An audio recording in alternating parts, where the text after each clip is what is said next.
Dad perfect events. I was standing in my kitchen making coffee when I heard the garbage disposal running. Nothing unusual about that except it was 6:30 in the morning and my daughter-in-law Ashley wasn't supposed to be up for another hour. Then I heard something that made my blood freeze. The sound of ceramic breaking against metal blades. I rushed to the kitchen sink and hit the switch. The disposal ground to a halt.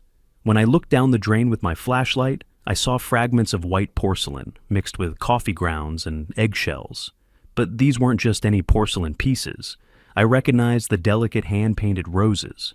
Ashley had just destroyed Linda's favorite coffee mug, the one my wife had bought on our 25th anniversary trip to Maine, the one she'd used every morning for the last 8 years of her life.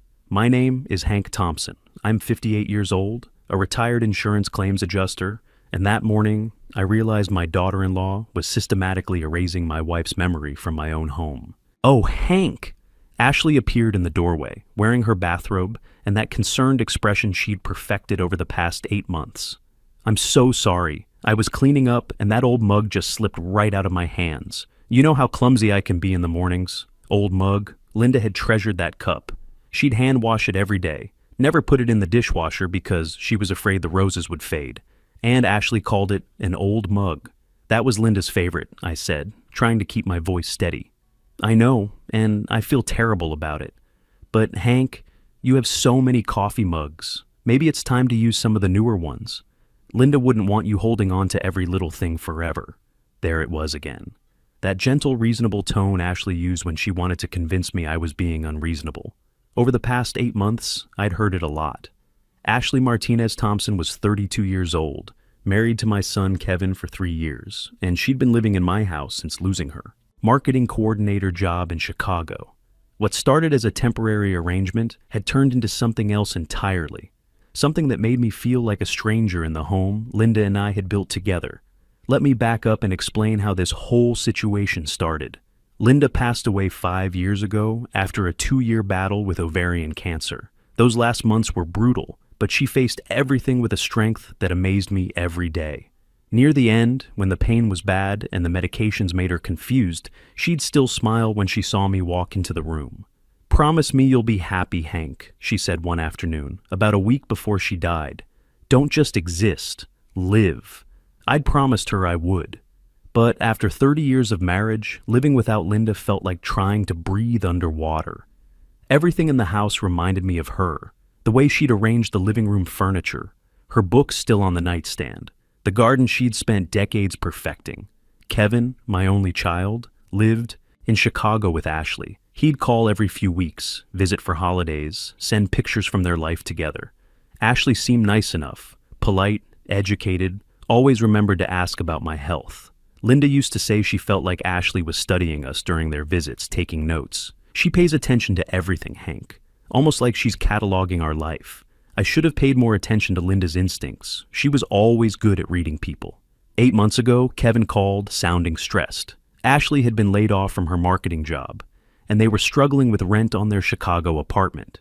The startup where Kevin worked IT support wasn't doing well either.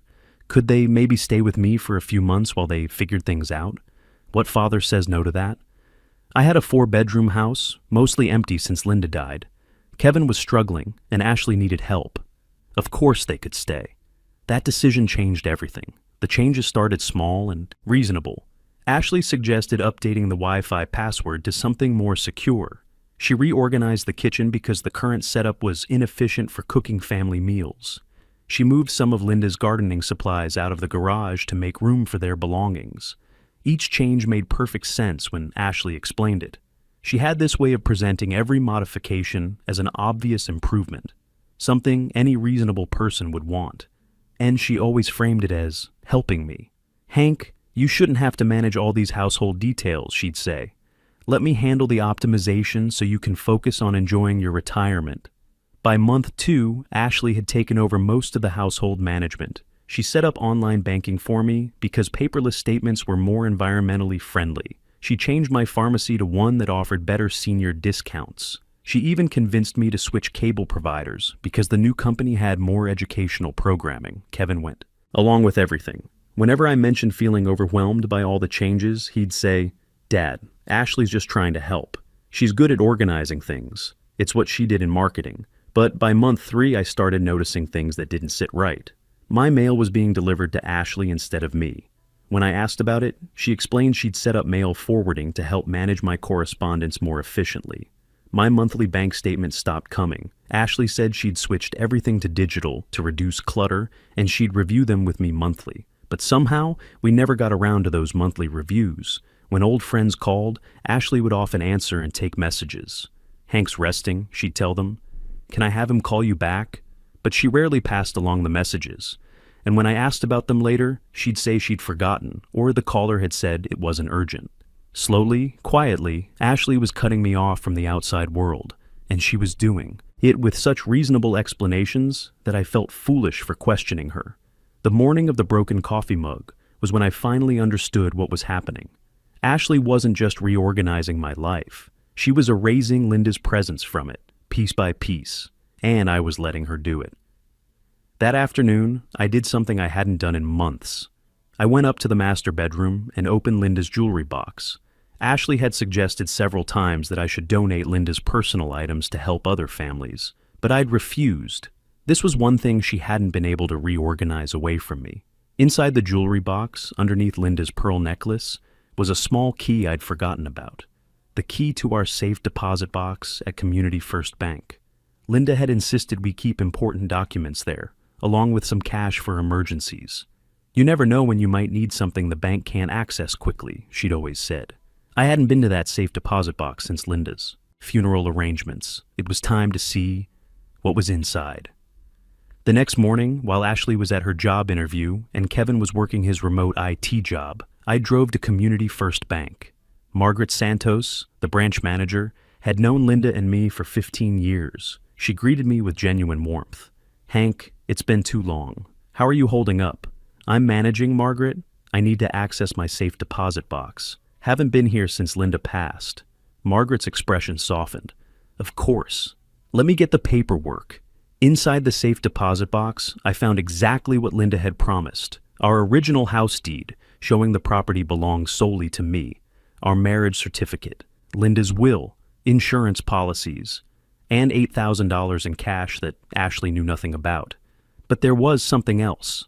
A manila envelope with my name written in Linda's careful handwriting. Inside was a letter dated just 6 months before she died. "My dearest Hank," it began. "If you're reading this, I'm gone and you're probably struggling more than you want to admit. I know you, and I know you'll try to handle everything alone. Don't. People will try to take advantage of your grief and your generous heart. Be careful who you trust with our life together. Some people see a widower and think they see an easy target. You're stronger and smarter than they realize. Trust your instincts. I love you always. Linda." I sat in that small bank room and cried. Linda had known. Somehow, she'd known that people might try to exploit my loneliness. She'd prepared for threats I couldn't even imagine at the time.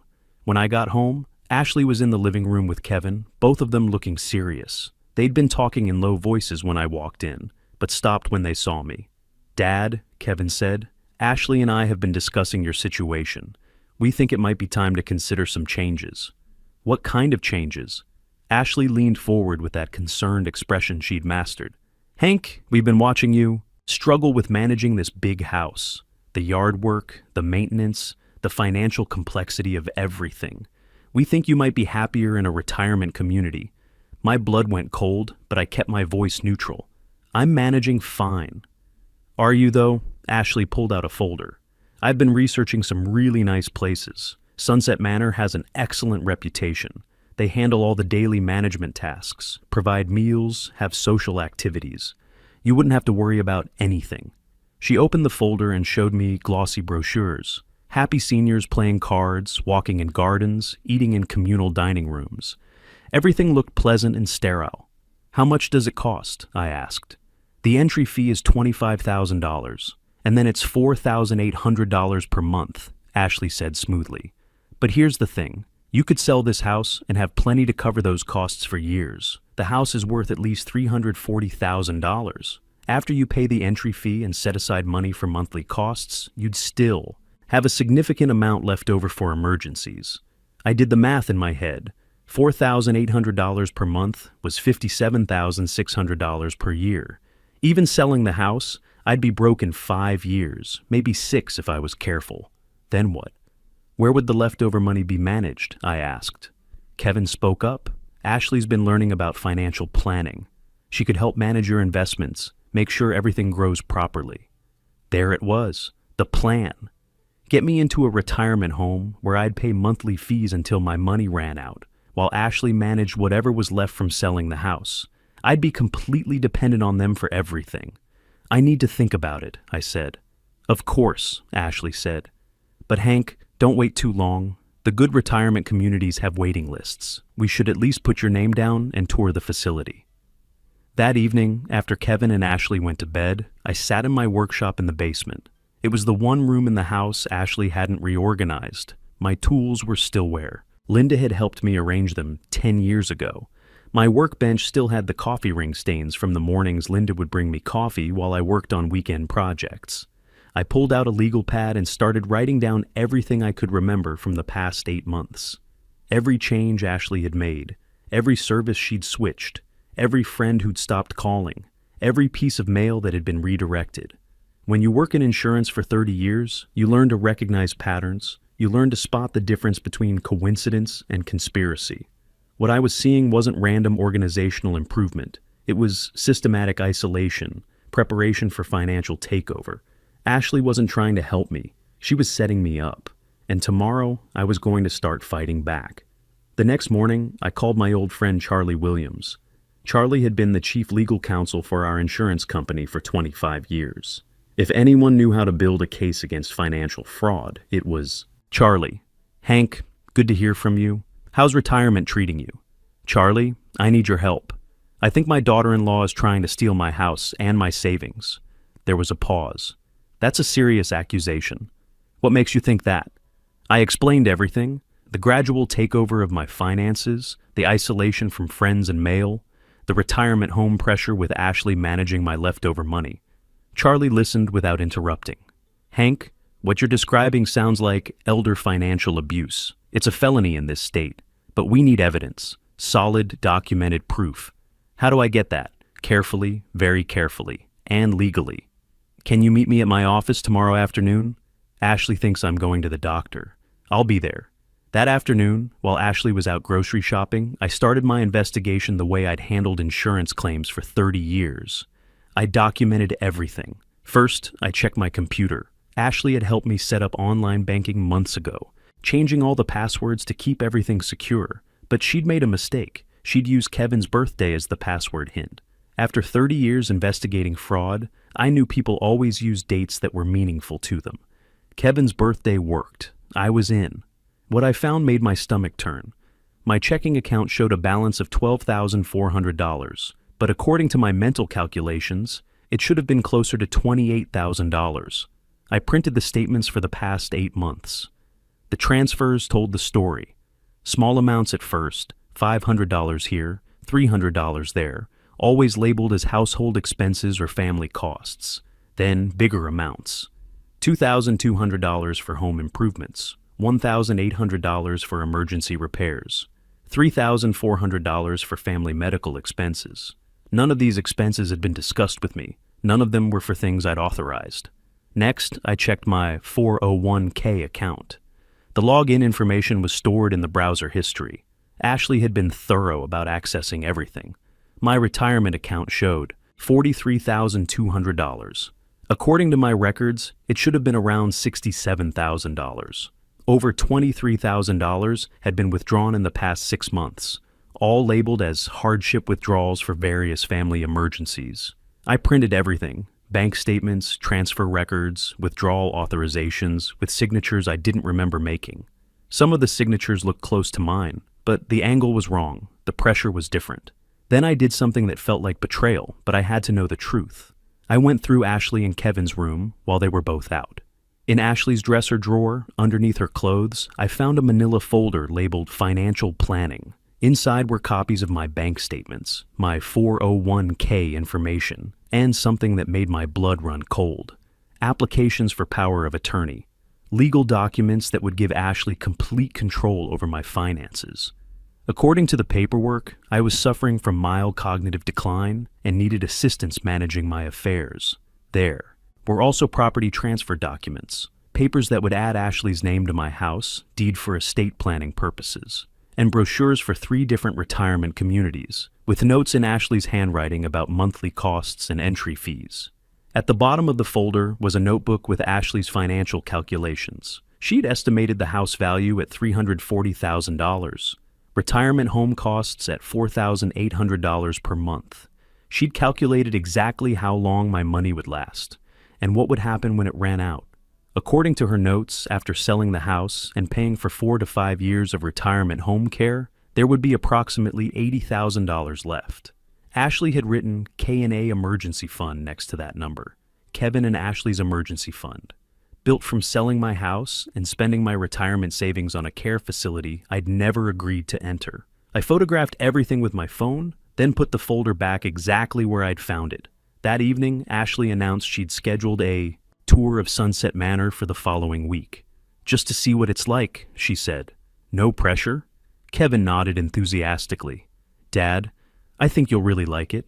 Ashley says they have a workshop area where you can still do your woodworking projects. How does Ashley know what I'll like? I asked. She's never asked me what I want. Kevin looked confused. She's trying to help, Dad. We both are. Are you? Because it feels like you're trying to get rid of me. Ashley's mask slipped for just a second. Her voice got sharper. Hank, that's not fair. We've given up our life in Chicago to take care of you. We're trying to make sure you're safe and comfortable. I never asked you to give up your life in Chicago. You didn't have to ask. That's what family does. But the way she said family made it clear she didn't consider me family. I was a problem to be managed, a source of assets to be harvested. After they went to bed, I sat in my workshop and organized all the evidence I'd gathered. Bank statements showing unauthorized withdrawals, 401k records showing mysterious hardship distributions, photos of power of attorney documents I'd never signed, property transfer papers I'd never seen.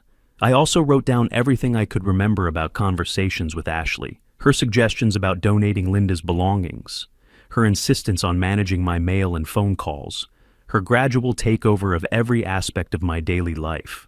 When you work insurance claims, you learn that fraud always leaves a trail. People think they're being clever, but they get careless. They document things they shouldn't.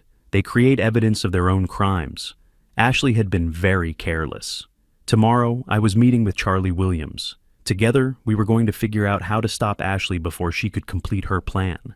And maybe, just maybe, I was going to save my son from making the biggest mistake of his life. Charlie Williams looked grim as he reviewed the evidence I'd brought to his office. Bank statements, 401k records, photos of the unauthorized documents, and my detailed timeline of Ashley's takeover. He spread everything across his conference table like pieces of a puzzle. Hank, this is textbook elder financial abuse, Charlie said. The gradual isolation, the unauthorized access to accounts, the forged signatures on financial documents. In this state, that's a Class B felony. We're talking about potential prison time. What about Kevin? Is he legally involved in this? Charlie studied the documents again. From what I see here, Kevin might not know the extent of what Ashley's doing. The power of attorney applications only have Ashley's signature as the requesting party. But we'll need to be careful. Once we move forward, there's no going back. I can't let her destroy Kevin's life, along with mine. Then we do this smart. We set up a controlled situation where Ashley reveals her intentions clearly, with proper documentation. Are you willing to wear a recording device? 2 days later, I sat in my living room with a small digital recorder taped inside my shirt pocket. Ashley had arranged for a representative from Sunset Manor to come to the house for our informal consultation. Mrs. Patricia Morrison from Sunset Manor was a pleasant woman in her 50s who genuinely seemed to care about senior welfare. Ashley had positioned herself as my primary caregiver, speaking for me whenever Mrs. Morrison asked direct questions. Mr. Thompson, what interests you most about potentially moving to a retirement community? Mrs. Morrison asked. Before I could answer, Ashley jumped in. Hank's been struggling with the complexity of managing this large house. Haven't you, Hank? The yard work, the financial management, keeping track of appointments and medications. I don't take any medications, I said, and I manage my finances just fine. Ashley laughed gently. Hank, you've been getting confused about your accounts. Remember last week when you couldn't find your bank statements? I had to help you locate everything. Mrs. Morrison looked at me with sympathy. That's quite common, Mr. Thompson. Many seniors find financial management becomes overwhelming. Actually, I said, I'd like to review my current financial situation with Mrs. Morrison. Could you bring me my latest bank statements, Ashley? Ashley hesitated for just a moment. Of course. But, Hank, we've already reviewed everything. Your retirement savings are sufficient for Sunset Manor's programs. I'd like to see the specific numbers. Ashley left the room and returned with a folder. She pulled out statements that showed my checking account balance as $28,000 and my 401k as $67,000. I looked at Mrs. Morrison. Could you excuse us for a moment? I need to discuss something privately with Ashley. After Mrs. Morrison stepped outside, I pulled out my real bank statements from under my chair cushion. Ashley, these numbers don't match what I'm seeing in my actual accounts. Her face went white. What do you mean? I mean, my checking account has $12,400, not $28,000. My 401k has $43,200, not $67,000. Where's the missing money? Hank, you're confused. Those are old statements. These are from yesterday, and they show systematic withdrawals that I never authorized. Ashley's voice got sharper. You did authorize them. We discussed every expense, the home improvements, the family emergencies, the medical costs. What medical costs? What emergencies? Show me receipts for these improvements. You can't expect me to keep track of every receipt from 8 months of expenses. I pulled out my phone and hit record. Ashley, I need you to explain to me exactly how $23,800 has disappeared from my accounts. That's when she cracked. Hank, you don't understand how expensive it's been for Kevin and me to take care of you. We've sacrificed our careers, our life in Chicago, everything. That money went to supporting this household, keeping you safe and comfortable. By stealing from me, it's not stealing, it's family contribution. And once you're in Sunset Manor and we sell this house, there will be plenty of money for everyone. Everyone, you'll have your care covered, and Kevin and I will have something to restart our lives. It's fair, Hank. It's practical. I stopped recording and looked at Ashley for a long moment. She just confessed to everything. Theft, fraud, and conspiracy to commit elder abuse, all captured on my phone. Mrs. Morrison knocked on the door. Is everything all right? Mrs. Morrison, I called out. I won't be needing Sunset Manor's services, but thank you for your time. After she left, I turned to Ashley. You have 24 hours to pack your things and leave my house. Take Kevin with you if he chooses to go. You can't do that. We live here. We have rights. This is my house. I'm the sole owner. Check the deed. Your guests who have overstayed their welcome. Kevin came home 2 hours later to find Ashley in our bedroom, frantically packing. What's going on? He asked. I showed him everything. The bank, records, the forged documents, the recording of Ashley's confession. I watched my son's face as he realized what his wife had been doing.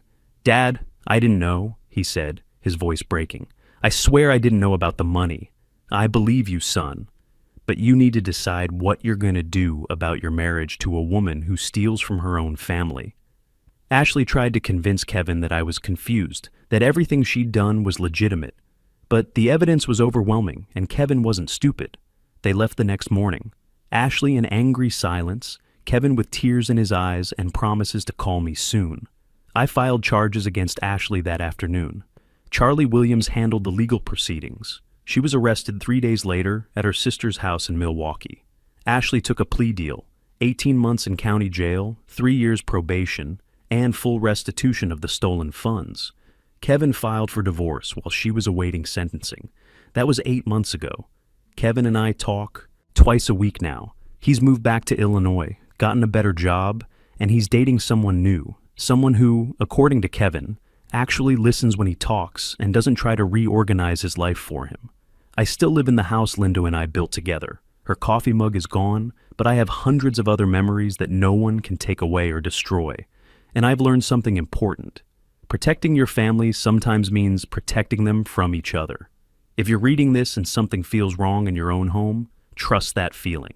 Document everything. Get help from people who knew you before the problem started. And remember, your house, your money, your life.